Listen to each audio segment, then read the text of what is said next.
Assalamualaikum warahmatullahi wabarakatuh. Saya Aulia Isnainis Nazara dengan NIM 41142219 akan memaparkan proyek LDK tentang mengenai artikel populer dengan judul Dari Data ke Solusi, Peran Machine Learning dalam Menghadapi Bencana. Di era revolusi industri 4.0, bencana alam tetap menjadi ancaman yang tidak dapat dihindari. Hujan deras, banjir, gunung meletus, hingga gempa bumi memberikan dampak besar terhadap kehidupan manusia. Namun, perkembangan teknologi dapat membuka jalan untuk mengurangi resiko dan dampaknya. Salah satu teknologi dalam mengatasi masalah ini adalah machine learning. Apa itu machine learning? Menurut Holisudin dan Subroto, machine learning adalah pendekatan dalam artificial intelligence atau AI yang berfokus pada pengembangan sistem. Ibaratkan, jika mesin learning diibaratkan itu kendaraan bermotor, data adalah bahan bakar utama dari mesin learning tersebut. Hal ini karena mesin learning membutuhkan data untuk dapat membuat sebuah metode penyelesaian masalah. Mesin learning memiliki beberapa tahapan penting. Yang pertama itu ada pengumpulan data, yang kedua pemeriksaan data atau yang bisa disebut dengan preprocessing data, yang ketiga itu ada pemilihan model. Model mesin learning itu ada support vector machine, decision tree, neural network, dan sebagainya. Terus ada pelatihan model. Model dilatih dengan data yang bertujuan untuk mengenali pola tertentu. Dan yang terakhir ada evaluasi dan validasi untuk memastikan akurasinya. Dalam menghadapi bencana yang terjadi, machine learning menawarkan solusi untuk mengolah data secara besar yang sebelumnya sudah dianalisis. Contohnya dalam prediksi cuaca, algoritma machine learning mempelajari pola curah hujan dari data historis serta faktor meteorologis lainnya untuk menghasilkan prediksi yang lebih akurat. Sementara itu, dalam deteksi gempa, machine learning menganalisis data seismik yang diperoleh dari berbagai sensor untuk mengenali tanda-tanda awal sebelum terjadinya gempa besar.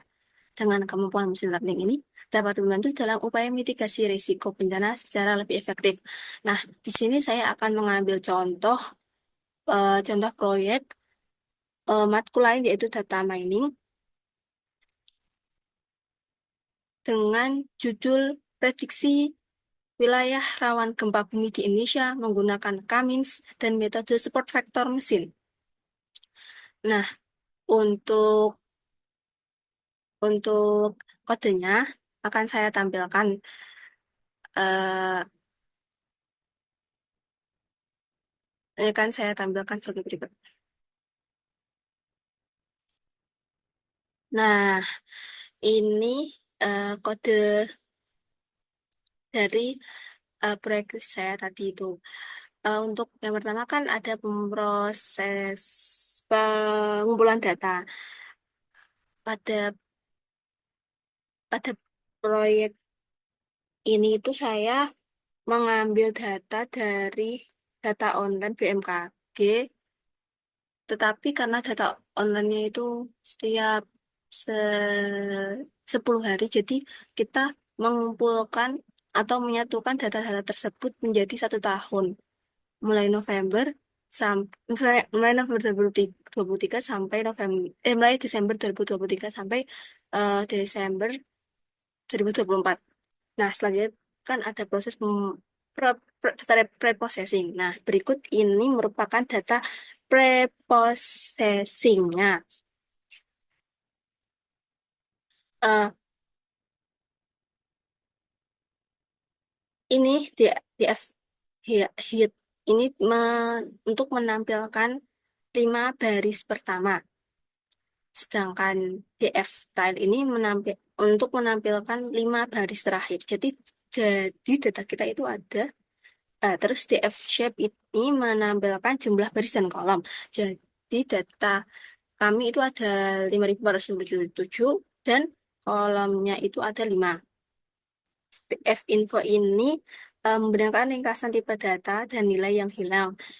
Tetapi di sini tidak ada nilai yang hilang karena non null itu artinya tidak kosong.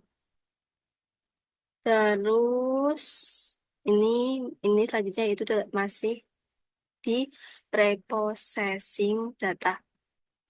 Terus eh, ada transformasi data. Nah, transformasi data ini memisahkan kolom tanggal dan waktu. Kan tadi itu tanggalnya masih gabung ya, tanggal sama waktunya. Nah, di sini itu dipisah untuk memudahkan membacanya. Nah, ini sudah dipisah. Terus ini masih uh, representasi data. Nah, ini juga masih, ini kita masuki data visualisasi. Data visualisasi itu akan digambarkan dalam eh, chart, kayak histogram, kayak gitu-gitu. Nah, visualisasi data ini menggambarkan distribusi magnitude gempa. Selanjutnya yang hubungan antar variabel ini, apakah gempa itu di lintang dan bujur tertentu lebih sering terjadi gempa. Terus lanjut.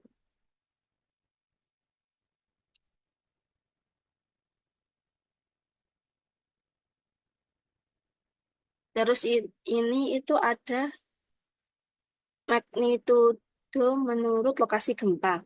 Magnitudo itu kan ukuran energi yang dilepaskan saat terjadi gempa. Biasanya menggunakan skala eh, Richter.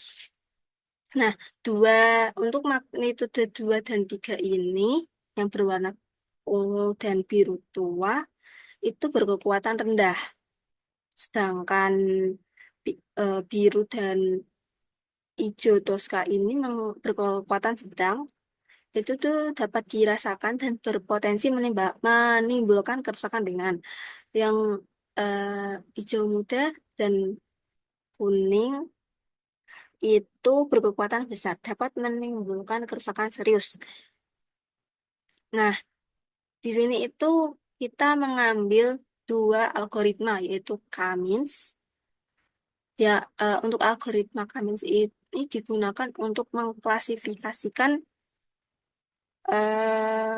di mana mengklasifikasikan di mana daerah-daerah yang rawan gempa, eh, rawan, tidak rawan, rawan dan sangat rawan. Di sini dapat dilihat dalam plotnya itu wilayah Jawa itu sangat rawan, wilayah Papua itu rawan, wilayah Sumatera bagian barat ke atas itu rawan, tapi sebagian kecil itu ada yang tidak rawan. Sedangkan Kalimantan itu tidak rawan. Nah, selanjutnya itu ada SVM. Kenapa sih kita menggunakan dua algoritma? Karena setelah kita mengklasifikasikan di mana saja kategori wilayahnya yang rawan, tidak rawan, dan sangat rawan gempa, kita akan memprediksi magnitudo berdasarkan fitur geografis dan ke ada kedalaman gempanya. Mengidentifikasi wilayah rawan gempa. Nah, di sini dapat dilihat. Nah, di sini itu dari model SVM itu mendapat akurasi F1 skornya itu 88%. Itu artinya model bisa menebak benar 88% dari data yang diuji. Bukan bilang 88% itu kemungkinan bakal ada gempa. eh Terus, nah, di proyek data mining ini kita juga memberikan saran untuk mengembangkan lanjutan artikel ini dapat ditingkatkan dengan memperbanyak jumlah data dan memperluas cakupan data dengan memanfaatkan data gempa yang lebih lama atau data dari sumber lain seperti satelit atau prediksi cuaca yang mengaruhi kejadian gempa dapat menambah tingkat akurasi. Selain itu, penggabungan variabel lingkungan seperti kondisi geologi atau aktivitas vulkanik di sekitar rawan dapat memberikan pengetahuan lebih mendalam dalam model prediksi. Selain itu, penggunaan metode berbasis deep learning seperti jaringan saraf tiruan neural network dapat diterapkan untuk meningkatkan akurasi dan kemampuan model dalam menangkap pola-pola yang lebih kompleks dalam data. Dengan mengimplementasikan ketentuan ini, penelitian ini akan memiliki potensi yang lebih besar untuk memberikan kontribusi signifikan dalam upaya mitigasi risiko gempa di bumi di Indonesia dengan menghasilkan prediksi yang lebih akurat dan dapat diandalkan. Nah, kita eh, Kembali ke artikel populernya. Dengan perkembangan teknologi yang pesat, machine learning akan semakin terintegrasi dengan alat lain seperti Internet of Things, IoT, dan penginderaan satelit. Seperti yang tadi disaran itu kan ada eh, penginderaan satelit juga. Jadi memang perlu dipertimbangkan. Kolaborasi ini akan menghasilkan data real time yang lebih akurat, memungkinkan deteksi dini yang lebih cepat dan respon yang lebih cepat. Selain itu, pengembangan model yang lebih sederhana dan efisien akan memperluas penerapannya termasuk daerah-daerah dengan sumber daya terbatas. Machine learning bukan hanya alat untuk prediksi, tapi juga solusi komprehensif untuk mengurangi dampak bencana. Machine learning membuktikan bahwa data bukan sekedar angka. Dengan teknologi ini, kita dapat beralih dari reaksi terhadap bencana menuju pencegahan yang lebih proaktif. Sekian yang dapat saya sampaikan. Kurang lebihnya mohon dimaafkan. Wassalamualaikum warahmatullahi wabarakatuh.